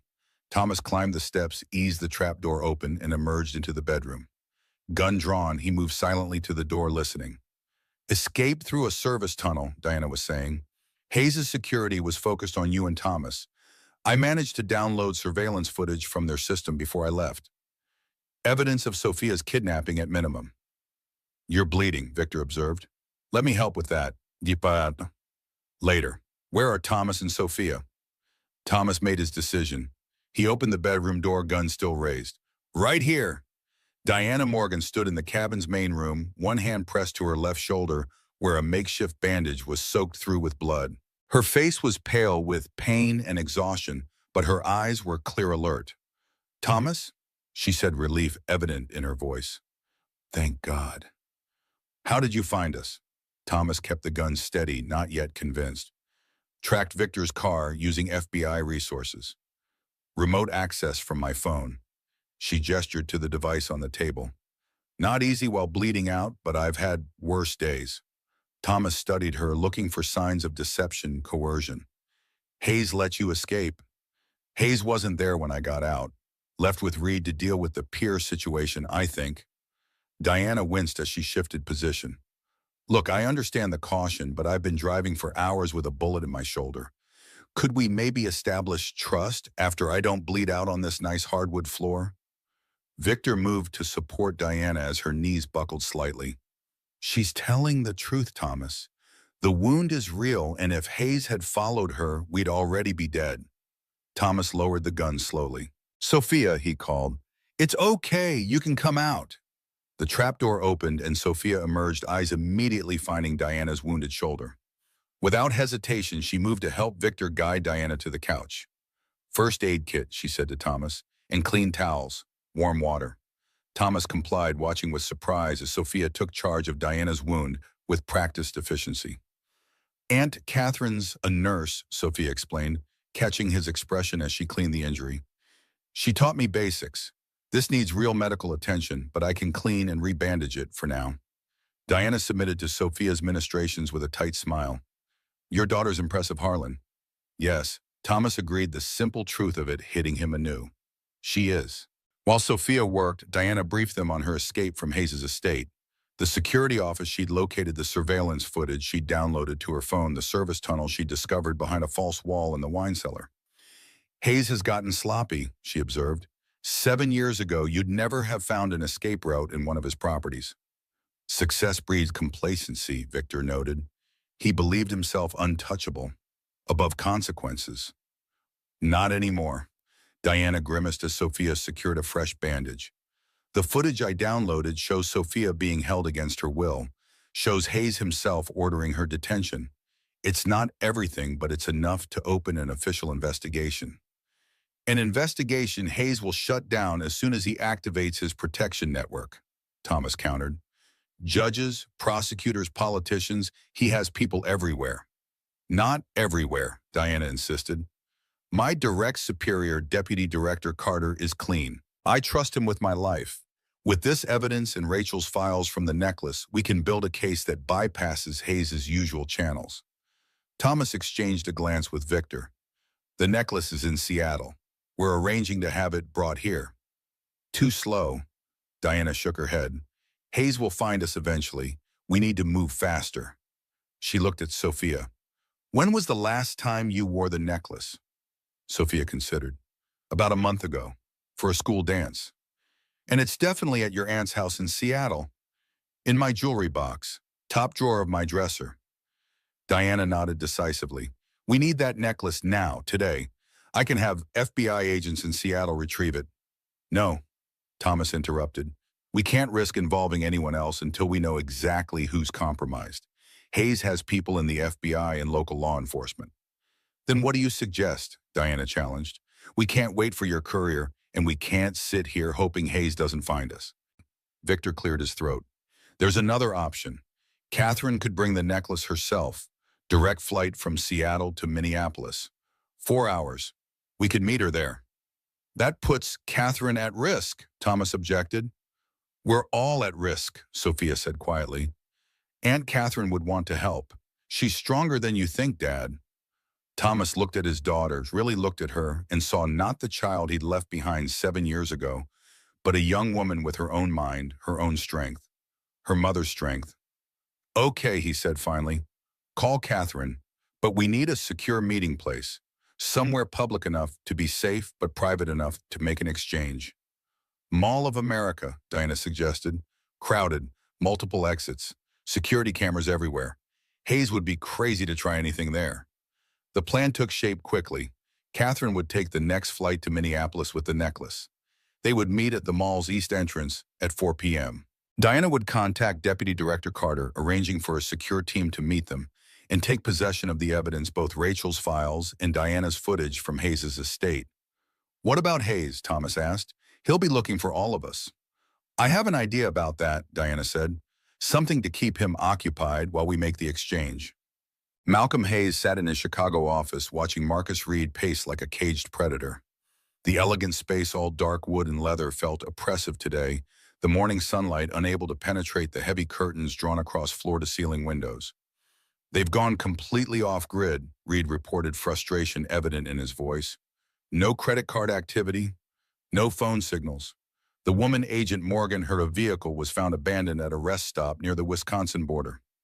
And Victor, Malcolm's voice remained calm, controlled, though a muscle in his jaw twitched sporadically. Nothing since he left the estate. GPS in his car was disabled. He knows our methods.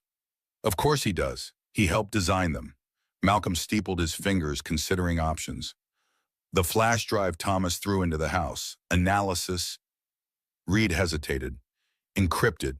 Our people are working on it, but initial assessment is concerning.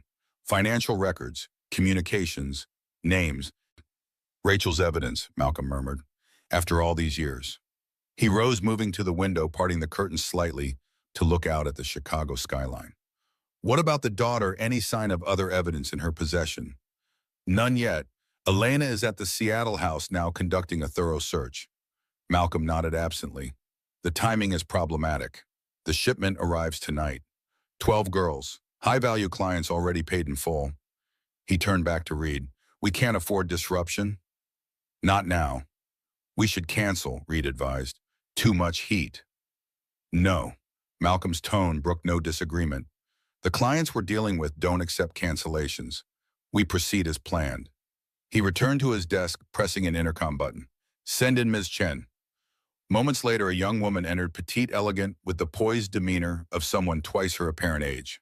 Lynch and Malcolm's newest associate, recruited from Hong Kong's financial sector for her brilliant mind and complete lack of moral constraints. Mr. Hayes, she said, inclining her head slightly. You wanted to see me. Status of our financial preparations. Complete. The offshore transfers are scheduled. The foundation accounts are clean. The charitable donation to the governor's campaign has been processed through 3 separate shells. She smiled thinly. Completely untraceable. And our contingency plans. In place. The jet is fueled and ready at the private airfield. New identities prepared. Funds distributed to accounts in 7 countries. We can be operational again within 48 hours if necessary. Malcolm nodded, satisfied. Good. And the other matter we discussed? Lynn's smile widened slightly. Taken care of.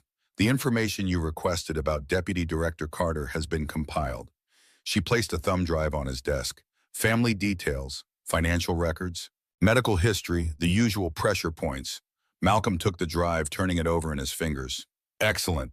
That will be all for now. After Lynn departed, Reed broke the silence. You still think Harlan will go to the FBI? I know he will, Malcolm corrected. His entire crusade has been about bringing me to justice. With Rachel's evidence and Agent Morgan's support, he'll approach someone high enough to bypass my usual channels. He held up the thumb drive. Which is why we need this. Reed frowned. Carter has a clean reputation. No handles, no leverage we've found before. Everyone has leverage, Marcus. Everyone. Malcolm inserted the drive into his computer. It's simply a matter of finding it. As the files opened on his screen, Malcolm Hayes smiled, the cold, satisfied expression of a predator who had just spotted wounded prey. The Minneapolis-St. Paul International Airport hummed with midday activity. Catherine Harlan emerged from the arrival gate, a slender woman in her mid-40s with Rachel's auburn hair streaked with premature gray. She clutched a small carry-on bag with white-knuckled intensity eyes scanning the crowd. Thomas watched from a distance, positioned near a coffee shop with clear sight lines to the gate. Sophia stood beside him, disguised with a baseball cap and oversized sunglasses borrowed from Diana. The reunion with Catherine would need to wait until they reached the mall, where Victor and Diana were already in position. "That's her," Sophia whispered unnecessarily. "She looks scared." Thomas nodded, watching his sister follow the directions they'd provided, proceeding to ground transportation, taking the light rail toward the mall. They would follow at a distance, watching for any sign of the surveillance. "Does she have the necklace?" Thomas asked. "Yes, she texted me from the plane. It's in her purse." They boarded the next light rail car, staying separate from Catherine but keeping her in sight. Thomas scanned each station as they passed, alert for familiar faces, suspicious behavior. Nothing obvious, but Hayes's people were professionals. They wouldn't be obvious. The Mall of America loomed ahead, a behemoth of American consumerism. 4 floors of retail space surrounding a central amusement park, all enclosed in glass and steel. Over 100,000 visitors daily. The perfect place to disappear into a crowd. Catherine entered through the east entrance as planned. Thomas and Sophia waited 5 minutes, then followed, staying 20 yards behind. According to the plan, Victor would make first contact, ensuring Catherine wasn't being tracked, before leading her to the rendezvous point on the 3rd floor, a quiet seating area near the less frequented North Food Court. Thomas kept Sophia close, one hand resting lightly on her shoulder as they navigated through shoppers. The familiar weight of a gun pressed against his lower back, Diana's backup weapon provided for emergencies only. He prayed they wouldn't need it. "There," Sophia said quietly, nodding toward an escalator where Victor had appeared beside Catherine. The old man spoke briefly to her, then they began ascending together. Thomas and Sophia followed at a distance, taking a different escalator to the 3rd floor. Diana would be waiting at the rendezvous point, having arrived separately with a secure phone to contact Deputy Director Carter once they had the evidence in hand. The North Food Court was sparsely populated at this hour, too late for lunch, too early for dinner. Thomas spotted Diana at a corner table, baseball cap pulled low, nursing a soft drink. Victor and Catherine approached her position from the opposite direction. "Almost there," Thomas murmured to Sophia. "Stay close." They were halfway across the food court when Thomas felt it, the prickling awareness at the base of his skull that had saved his life countless times during his FBI career. The sensation of being watched, hunted. He scanned the area casually, not breaking stride. Nothing obvious. But the feeling persisted. "Dad?" Sophia sensed his tension. "What's wrong, Westro?" "Not sure," he replied, guiding her toward Diana's table with slightly increased urgency. "Just stay close." They reached the table just as Victor and Catherine arrived. Catherine's eyes widened at the sight of Sophia, tears immediately welling. "Sophia," she breathed, reaching for her niece. "Thank God." Sophia stepped into her aunt's embrace briefly, then pulled back. "The necklace," Catherine nodded, reaching into her purse with trembling hands. "Here, just like you asked." The butterfly necklace was delicate silver filigree with small blue stones for the body.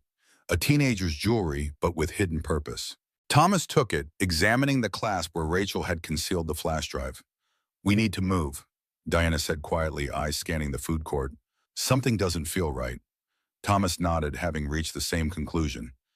"Catherine, you need to leave. Now. Different exit back to the airport." "But I just got here," Catherine protested. "Sophia will be safe with me," Thomas finished. "I promise. But you need to go, please." Catherine hesitated, then embraced Sophia once more. "Be careful," she whispered. "I love you." "Love you too," Sophia replied, voice steady despite the tension surrounding them. "Go, we'll be okay." As Catherine departed, Thomas worked at the necklace, clasped fingers, searching for the hidden mechanism Rachel had designed. There, a small indentation, nearly invisible unless you knew to look for it. He pressed twisted, and a compartment opened, revealing a tiny flash drive. "Got it," he said, handing the drive to Diana. She pocketed it alongside her phone containing the surveillance footage. "I'll contact Carter now. He can have a team here in 20 minutes. "Too long," Victor murmured, his attention fixed on something across the food court. "We have company." Thomas followed his gaze. 3 men had entered the area, spreading out, moving with the purposeful casualness of hunters closing in on prey. Not Hayes's usual security, these men were different. Harder, military bearing, specialists. Exit strategy, Thomas said to Diana. Now. Service corridor behind the Chinese restaurant, she replied without hesitation. Leads to employee areas, then loading docks. Thomas nodded. Go. Take Sophia and Victor. I'll create a diversion. Dad, no, Sophia protested. We stay together. I'll be right behind you, Thomas promised. But we need to split their focus. Before Sophia could argue further, one of the men made eye contact with Thomas across the food court. The hunter's recognition was immediate, unmistakable. Cover blown. Go, Thomas urged, pushing Sophia toward Diana. Now, Diana grabbed Sophia's arm, pulling her toward the service corridor. Victor followed, moving with surprising speed for a man his age. Thomas moved in the opposite direction, drawing the hunter's attention. The men responded instantly, 2 pursuing Thomas while the 3rd followed Diana's group. Exactly as Thomas had intended, dividing their forces, giving Sophia a better chance of escape. Thomas wove through mall patrons, keeping his pace measured, avoiding a full sprint that would attract more attention. The gun at his back remained untouched. Firing in a crowded mall was unthinkable unless absolutely necessary. He glanced back. The 2 men were gaining professional in their pursuit, maintaining distance while maneuvering for containment rather than immediate capture. Thomas cut through a department store using clothing racks as obstacles, then ducked into a service hallway marked Employees Only. The narrow corridor stretched ahead, fluorescent lights buzzing overhead. Thomas moved quickly, listening for pursuit. Footsteps behind him, 1 set, not 2. They'd split up, likely trying to cut him off from another direction. A fire exit appeared ahead. Thomas pushed through, emerging onto a maintenance walkway overlooking the mall's central amusement park. Below, roller coasters and carnival rides operated amid the shrieks of delighted children. Above, a glass ceiling let in afternoon sunlight. Thomas moved along the walkway, searching for stairs down for any route that might lead him back to Sophia. Behind him, the fire door opened again. 1 pursuer had followed. The other was still unaccounted for. The walkway ended at a maintenance ladder descending to the amusement park level. Thomas climbed down quickly, dropping the last few feet to the ground. The area was crowded, offering both cover and complications. He couldn't lead these men into the midst of families and children. Thomas spotted a service entrance for one of the rides, ducked inside. The mechanical room was loud, hot, filled with the hum of motors powering the attraction. He moved through it, finding another door that led to a back corridor running behind the rides. Here, finally, he drew the weapon. The pursuing specialist would be armed as well, and in this isolated area, civilian exposure was minimal. Thomas positioned himself at a corner, listening. Footsteps approached, measured and cautious. The hunter closing in. Thomas timed his move carefully, then stepped out, weapon raised. Federal agent, he said, the old identification coming automatically despite its inaccuracy. Hands where I can see them. The specialist, a lean, hard-faced man with military short hair, froze, hands raising slightly. His eyes held no fear, only calculated assessment. Former agent, he corrected, voice carrying a slight Eastern European accent. Thomas Harlan, Hayes sends his regards. Who are you? Thomas demanded, keeping the gun steady. Does it matter? The man shrugged. I am simply the messenger. Mr. Hayes wishes to speak with you. A final conversation before your situation becomes untenable. Where's Hayes now? Nearby, waiting. The specialist's eyes flicked briefly to something behind Thomas. With your daughter. Thomas didn't fall for the obvious distraction. My daughter is far from here by now. Are you certain? The man smiled thinly. Perhaps you should check your phone. There's a message waiting. Thomas kept the gun trained on the specialist while retrieving his phone with his free hand. A text message from an unknown number. He opened it one-handed, keeping the specialist in his peripheral vision. A photo appeared. Sophia held firmly by Marcus Reed, his hand visibly pressing a gun to her side. The image was time-stamped 4 minutes ago. The loading dock didn't work out as planned, the specialist said, watching Thomas's reaction. Your daughter is unharmed, for now. Mr. Hayes would like to negotiate an exchange. Cold fury washed through Thomas, followed by something worse, despair. They had Sophia, again. After everything, after he had promised to protect her, to choose her above all else, he had failed. What does Hayes want? Thomas asked, voice hollow. The evidence? All of it. The flash drive from the necklace. Agent Morgan's phone with the surveillance footage. In exchange for your daughter's life. Where the parking structure, west side, top level, 20 minutes. The specialist's hands lowered slightly. You should hurry. Mr. Hayes is not known for his patience. Thomas kept the gun raised. You're coming with me. Insurance. I think not. The specialist smiled again, this time with genuine amusement. You won't shoot me. Not here. Not with children nearby. Not with your daughter's life at stake. He was right. Thomas wouldn't risk it. Couldn't risk it. 20 minutes. The specialist repeated, backing away slowly. Come alone. Bring the evidence, or don't come at all. Mr. Hayes will understand either choice. He disappeared around a corner. Thomas could have pursued, but it would accomplish nothing.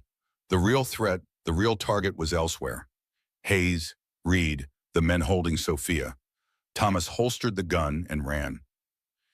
The top level of the west parking structure was eerily empty, cordoned off for maintenance according to temporary signs that Thomas suspected Hayes's people had placed. 3 black SUVs formed a loose semicircle near the center of the concrete expanse. Malcolm Hayes stood beside the middle vehicle, Marcus Reed at his side. No sign of Sophia. Thomas approached alone as instructed. Diana and Victor waited below, positioned at separate exits, with what remained of their hastily conceived contingency plan. Mr. Harlan, Malcolm called, his voice carrying across the empty space. Punctual as always. Thomas stopped 20 feet away. Where's my daughter? Malcolm gestured to the SUV behind him. Safe, unharmed, though understandably distressed. He studied Thomas with clinical interest. You've had quite a journey these past few days. All those years of careful investigation, and in the end, it comes down to this. A simple exchange. Evidence for family. Show me Sophia first. Malcolm nodded to Reed, who opened the SUV's rear door. Sophia sat inside, hands bound, but otherwise appearing uninjured. Her eyes found Thomas, a mixture of fear and determination in her expression. Satisfied? Malcolm asked. Now the evidence. Thomas reached into his jacket, withdrawing the butterfly necklace with its hidden flash drive still intact. Diana's phone containing the surveillance footage followed. Everything Rachel found, Thomas said. Everything Diana downloaded from your security system. All the evidence against you and your organization. Slide them over, Malcolm instructed. Slowly. Thomas placed the items on the ground, then pushed them forward with his foot. They skidded across the concrete, stopping halfway between them. Reed moved to retrieve them, keeping his gun trained on Thomas. He examined the necklace, located the hidden compartment, checked the phone. It's here, he confirmed to Hayes. Flash drive and phone. Malcolm nodded, satisfied. Excellent. Our business is concluded then. He turned to the SUV. Release the girl. Reed opened the door wider, reaching in to cut Sophia's restraints. She emerged cautiously, eyes never leaving Thomas. Go to your father, Malcolm said to her. Slowly. Sophia began walking, each step measured, controlled. Thomas wanted to run to her, to sweep her into his arms, to shield her from everything that had happened. But he forced himself to remain still, to let her come to him at her own pace. 10 feet separated them when Malcolm spoke again. One final matter, Mr. Harlan. His voice had changed, hardened. Insurance against future interference. Thomas saw it happening before his mind fully processed it. Reed raising his weapon. Not at Thomas, at Sophia. No, Thomas lunged forward, putting himself between Reed and his daughter. The shot came anyway, a muffled pop from a silenced handgun. Thomas felt the impact high in his chest, a burning sensation followed by spreading warmth. He staggered but remained standing, shielding Sophia with his body. Dad, Sophia screamed, catching him as he swayed. How disappointingly predictable, Malcolm sighed. The paternal sacrifice. Though I must admit I expected nothing less. Reed raised the weapon again, preparing to fire a second time. But before he could pull the trigger, another shot rang out, this one unsilenced. Deafeningly loud in the concrete structure. Reed jerked backward, dropping his gun, clutching his shoulder. Blood seeped between his fingers. Diana Morgan stood at the entrance to the parking level, weapon raised, advancing steadily. FBI, drop your weapons, hands where I can see them. Malcolm's security team reacted instantly, drawing weapons, taking cover behind vehicles. Diana ducked behind a concrete pillar as bullets struck around her. Thomas pulled Sophia down, sheltering her behind a parked car as gunfire erupted across the parking structure. His chest burned where the bullet had struck, each breath becoming more difficult. "Dad, you're hurt." Sophia's voice was thick with fear. "You're bleeding." "It's okay." Thomas gasped, though they both knew it wasn't. "Diana has backup coming. Deputy Director Carter. FBI tactical team. Just stay down." More gunfire. Shouts. The sound of breaking glass. Thomas peered around the car's bumper. Diana was pinned down, outnumbered, and outgunned. Hayes was retreating toward the far exit, protected by his security team's covering fire. They were going to escape. Again. With the evidence. With everything Rachel had died for. "Stay here," Thomas told Sophia. "Don't move until it's safe." "Dad, no." But Thomas was already moving, ignoring the pain, the blood soaking his shirt. He stayed low, using vehicles for cover, circling toward the exit where Hayes was heading. His gun was in his hand, though he had no memory of drawing it. Through the haze of pain and increasing lightheadedness, Thomas saw his target. Malcolm Hayes, halfway to the exit, looking back at the firefight with the detached interest of a man watching a sporting event he hadn't bet on. Thomas stepped into his path, weapon raised. "It's over, Malcolm." Hayes showed only mild surprise. "Mr. Harlan, resilient as always." His eyes flicked to the spreading bloodstain on Thomas's chest, though perhaps not for much longer. "The evidence," Thomas said, fighting to keep his voice steady, his arm from trembling. "Give it back." "I think not." Malcolm's expression was almost pitying. "You're dying, Thomas. You've minutes at best. Your daughter will watch you bleed out on this filthy concrete just as you watched Rachel die in your arms 7 years ago. Symmetry of a sort." Each word was designed to wound, to distract. Thomas recognized the tactic but found himself affected nonetheless. Black spots danced at the edges of his vision. The gun felt impossibly heavy in his hand. "You're not walking away this time," Thomas managed. "Not again." "And who will stop me?" "You and your condition." Malcolm gestured to the continuing gunfight. "Your FBI friend is outmatched. Your daughter is helpless. And you, Thomas, you're already a ghost." Thomas's finger tightened on the trigger. One shot. That's all it would take. One bullet to end the man who had destroyed so many lives. Who had ordered Rachel's murder. Who had kidnapped Sophia, threatened her, used her as leverage. Justice. Vengeance. The culmination of 7 years of single-minded pursuit. "Dad," Sophia's voice, desperate, afraid, calling for him. Thomas hesitated. Hayes noticed. The calculating smile returned to the older man's face. "Go to her, Thomas," he said softly. "In your final moments, be the father you failed to be for 7 years. It's the only gift I'll offer you." The gun wavered in Thomas's hand. Sophia needed him. Now, not 7 years ago, not in some hypothetical future after justice was served. Now, the choice that had haunted him for 7 years presented itself again. Justice or family, the mob or those he loved. This time Thomas chose differently. He lowered the gun. "This isn't over," he told Hayes. "The truth always surfaces eventually." "Perhaps," Malcolm conceded, "but you won't be here to see it." He stepped past Thomas, continuing toward the exit. Thomas let him go, turning back toward the sound of Sophia's voice. Each step was agony, the wound in his chest a burning coal with each heartbeat. But he kept moving, toward his daughter, toward the only thing that truly mattered. He found Sophia where he'd left her, crouched behind the parked car. Her face tear-streaked and terrified, transformed with relief at the sight of him. "Dad."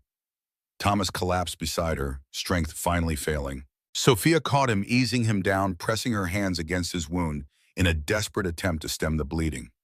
"Stay with me," she pleaded. "Please, don't go." Thomas looked up at his daughter Rachel's eyes, his stubborn chin, a perfect blend of them both. 16 years old and braver than he'd ever been. "I'm sorry," he whispered, "for everything, for not being there, for choosing the wrong things." "Stop," Sophia ordered, voice cracking. "Save your strength. Help is coming." The gunfire had ceased. Diana's voice called out, moving closer. "Thomas, Sophia." "Here," Sophia shouted. "My dad's been shot. He needs help." Thomas heard footsteps approaching, felt Diana kneel beside them. Her voice calm and professional despite the situation, ordered Sophia to maintain pressure while she checked his vitals. "Hayes," Thomas asked the word, a painful effort. "Gone," Diana confirmed. With the evidence, I'm sorry, Thomas. The darkness at the edges of his vision is spreading consciousness, slipping away despite his efforts to hold on. But one thought remained clear, crystalline in its certainty. It doesn't matter, he told Diana. Sophia is safe. That's all that matters. Diana's expression shifted to confusion. Thomas, the evidence was a copy, came another voice. Victor Reese, appearing beside them, looking down at Thomas with something like respect in his rheumy eyes. Rachel's final insurance policy. 3 copies, not 2. Thomas tried to focus on the old man confusion cutting through the encroaching darkness. What?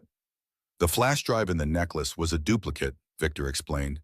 The original, the one Rachel sent to me 7 years ago, the one I was ordered to destroy, I kept it, hidden, protected. My own insurance against Hayes. You lied, Thomas gasped. Again. A final deception, Victor acknowledged, for the right reasons this time. Diana looked between them. Where is it, the original? Already sent to Deputy Director Carter, electronically, while you were positioning for the exchange. Victor's lined face held grim satisfaction, along with my full confession, my role in Hayes' organization, my complicity in Rachel's death, everything. Why, Thomas managed each word more difficult than the last. After all this time, redemption, Victor said simply, too late for forgiveness, but perhaps not too late for justice. The darkness was complete now, Thomas's grip on consciousness failing.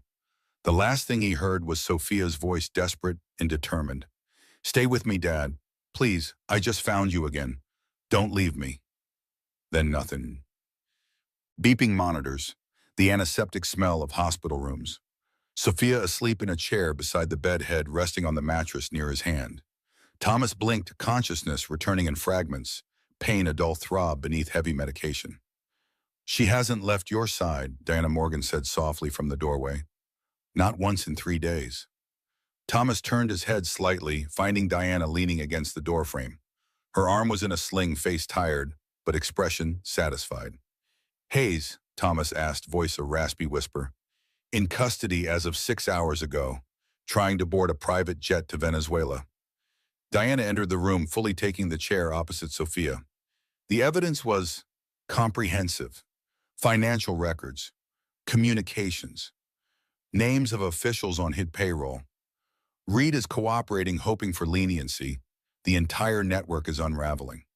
Thomas absorbed this gaze, returning to Sophia's sleeping form. And Victor, Diana's expression sobered, took his own life. After sending the evidence to Carter, left a detailed confession. His final attempt to make amends, I suppose. Thomas felt no satisfaction at the news, only a hollow acknowledgement. Victor's betrayal, his manipulation, his final redemptive act, all part of the same complex tapestry of choices and consequences. How bad? Thomas asked, gesturing vaguely to his chest. Bad enough. The bullet missed your heart by centimeters. You lost a lot of blood. Diana's professional demeanor softened slightly. But you'll recover, eventually.